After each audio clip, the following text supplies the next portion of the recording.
Shalom, selamat pagi saudara-saudara yang dikasihi Tuhan. Puji Tuhan kita boleh menikmati hari yang baru lagi pagi hari ini, di bulan yang baru, bulan Agustus dan tanggal 1 hari ini. Suatu ucapan syukur yang luar biasa yang harus kita naikkan kepada Tuhan, sebab Dia memelihara hidup kita. Mari mengawali hari ini, kita membaca merenungkan firman Tuhan, kita berdoa. Bapa di surga, terima kasih Tuhan untuk anugerah-Mu bagi kami. Selalu baru setiap pagi. Tidak habis-habisnya rahmat-Mu dalam hidup kami. Terima kasih Tuhan buat kasih setia-Mu. Dan pada saat ini Tuhan, kami mau membaca merenungkan firman Tuhan. Berkati kami, berikan kami pemahaman, pengertian akan firman-Mu. Dalam nama Yesus Kristus kami berdoa. Amin.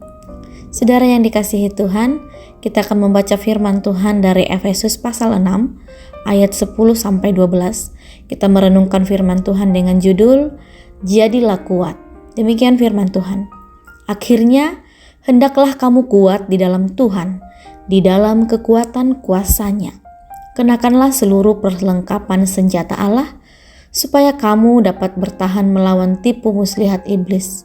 Karena perjuangan kita bukanlah melawan darah dan daging, tetapi melawan pemerintah-pemerintah, melawan penguasa-penguasa, melawan penghulu-penghulu dunia yang gelap ini, melawan roh-roh jahat di udara.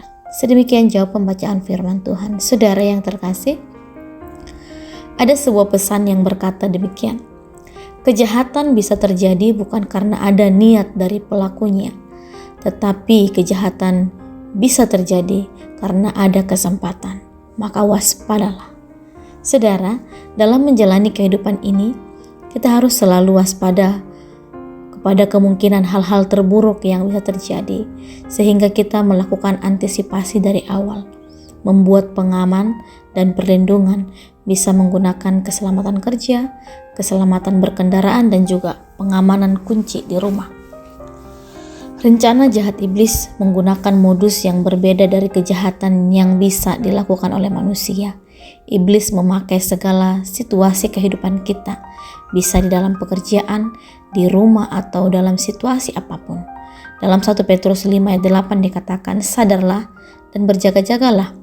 Lawanmu si iblis berjalan berkeliling, sama seperti singa yang mengaum-ngaum dan mencari orang yang dapat ditelannya. Iblis akan memperhatikan kapan kita lengah untuk ditelannya. Dalam surat Rasul Paulus kepada jemaat di Efesus ini, firman Tuhan mengatakan bahwa kewaspadaan itu bukanlah untuk melawan darah dan daging. Maksudnya bukanlah kekuatan manusia, tetapi iblis yang licik dengan tipu muslihatnya. Paulus mengajarkan kepada jemaat di Efesus bahwa mereka harus mengerti firman Tuhan. Ayat 10 berkata, akhirnya hendaklah kamu kuat di dalam Tuhan, di dalam kekuatan kuasa-Nya. Kuat di dalam Tuhan berarti kita menyandarkan hidup kita sepenuhnya kepada Tuhan. Sebagai manusia, kita penuh dengan kelemahan. Kita perlu Tuhan untuk menolong dan memberikan kekuatan kepada kita dalam menghadapi muslihat iblis. Taktik kuasa kegelapan untuk menghancurkan orang percaya adalah dengan tipu muslihat. Inilah yang harus kita waspadai. Iblis mencoba menipu kita dengan hal-hal yang seakan memberikan kenikmatan dan kenyamanan. Namun pada akhirnya kita dibawa ke dalam cengkraman dosa. Firman Tuhan memberikan cara agar kita dapat bertahan melawan tipu muslihat iblis, yaitu mengenakan seluruh perlengkapan senjata Allah. Apa itu? Karya Kristus dan kehidupan yang benar.